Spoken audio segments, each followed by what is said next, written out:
எல்லோரும் நல்லா இருக்கீங்களாம்மா? இப்போ அர்ச்சனா வயசு 34 ஆகுது. இவன் கடலூர் மாவட்டத்தை சேர்ந்தவங்கம்மா. இப்போ நல்ல குணப்படுத்த நல்ல வசதியான எந்த எதிர்பார்ப்பும் இல்லாத ஒரு பெண் வந்தமாக கொண்டு வந்திருக்கேன். நம்ம சேனலில் தொடர்ந்து பார்த்துருந்து சப்ஸ்கிரைப் பண்ணாமல் இருந்தீங்கன்னா சப்ஸ்கிரைப் பண்ணி வச்சுக்கோங்கம்மா. அப்போ தான் புது வரங்களை மிஸ் பண்ண உடனே பார்க்க முடியும்.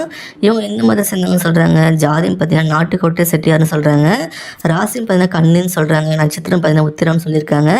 இப்போ இவங்க 2ஆம் திருமணம் தான் அதில் பார்த்துட்டு வராங்க. இவங்க குடும்பத்தை தெரிஞ்சுக்கலாமா? இவங்க ஒரு டிகிரி படிச்சதை சொல்லியிருக்காங்க. படித்து முடிச்சுட்டு இப்போ சொந்தமாக ஒரு ஜெராக்ஸ் ஷாப் வச்சு நடத்திட்டு வரதா சொல்லியிருக்காங்கம்மா. இவங்க மெயின் இடத்துல கடை வச்சிருக்கிறதால பிஸ்னஸ் நல்லா போயிட்டுருக்குன்னு சொல்லியிருக்காங்க. இவங்க பேரண்ட்ஸ் 2 பேருமே பிஎன் பிஸ்னஸ் பண்ணிட்டு வரதா சொல்லியிருக்காங்கம்மா. பல ஹோட்டல்களுக்கு சப்ளை பண்ணிட்டு இருக்குதா சொல்கிறாங்க.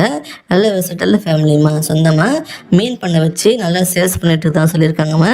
இவங்களை கூட பிறந்தவங்க பார்த்தீங்கன்னா ஒரு அக்கா இருக்குதான் சொல்லியிருக்காங்க. அவங்களுக்கும் ஹஸ்பண்ட் 2 பேரும் சேர்ந்து பிஸ்னஸ்க்கு ஹெல்ப் பண்ணிட்டு இருக்குதான் சொல்லியிருக்காங்கம்மா. இவங்களுக்கு ஒரு பொண்ணுக்கு தான் சொல்லியிருக்காங்கம்மா. அவங்க படிச்சுட்டு இருக்காங்கன்னா இவங்களுக்கு முதல் திருமணம் ஒரு கசப்பான அனுபவம் வச்சு சொல்கிறாங்கம்மா. இவங்க ஹஸ்பண்டுக்கு அடிக்கடி ப்ராப்ளம் கிரியேட் ஆகி ரொம்ப மன உளைச்சல் ஆனதால் அந்த லைஃப் வேண்டாம்னு தனியாக பிரிஞ்சு டிவோர்ஸ் ஆகி வந்துட்டு தான் சொல்லியிருக்காங்க. இப்போ சில வருஷமாக தனிமையில் தான் வாழ்ந்துட்டு இருக்காங்களாம்மா. இப்போ சில மாதம் முன்னாடி தான் 2ஆம் திருமணம் பண்ணுறதுக்கு வரன் பார்க்க ஸ்டார்ட் பண்ணியிருக்காங்களா. நம்மக்கிட்ட பதிவு பண்ண மாதிரி இன்னும் சில மேட்ரிமோனியில் பதிவு பண்ணிக்க தான் சொல்லியிருக்காங்க. இவங்களை பிடிச்சிருந்தா சீக்கிரமாக சொல்லிவிடுங்கம்மா. அப்புறம் இவங்களுக்கு சொந்தமாக வீடு, பேங்க்கில் எஃப்டி, அப்புறம் 30 பவுன் நகையும் சேர்த்து வச்சுருக்காங்களாம்மா. இதெல்லாம் இவங்க பேரில் இருக்குன்னு சொல்லியிருக்காங்க. வரப்போகிற கணவர் ஒரு நல்ல குணம் உள்ள எந்த கெட்ட பழக்கமும் இல்லாத ஒருத்தர் தான் பார்க்குறாங்க. மனைவியை ஈக்குவலாக ட்ரீட் பண்ணாமல் சொல்லியிருக்காங்க. கடைசி வர ஒருத்தருக்கு ஒருத்தர் சப்போர்ட் ஆகணும்னு நினைக்கிறாங்க. உங்களுக்கு பசங்க வந்தாலும் ஓகேன்னு சொல்லியிருக்காங்க. இவங்களும் சச்சு வச்சுக்கிட்டு இவங்க பொண்ணையும் நல்லபடியாக பார்த்துக்கணும்னு சொல்லியிருக்காங்க. வீட்டோட மாப்பிள்ளை ஆகணும்னு நினைக்கிறாங்கம்மா.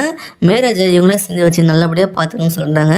இவங்க எதிர்பார்க்குற மாதிரி உங்களால் இருக்க முடியும்னு நினச்சிங்கன்னா நீங்கள் அடுத்த ஸ்டெப் எடுத்து வைக்கலாமா. இந்த மாதிரி வரங்களை மிஸ் பண்ணிட்டீங்கன்னா லாஸ் உங்களுக்கு தான். இவங்களை பிடிச்சிருந்தா இந்த வீடியோக்கு லைக் பண்ணிவிட்டு உங்கள் விருப்பத்தை கமெண்ட்டில் சொல்லுங்கம்மா. அடுத்த வாரம்னு பார்க்க இப்போ ஸ்க்ரீனில் வர இந்த லிங்கை கிளிக் பண்ணி பாருங்கம்மா. வாழ்க வளமுடன்.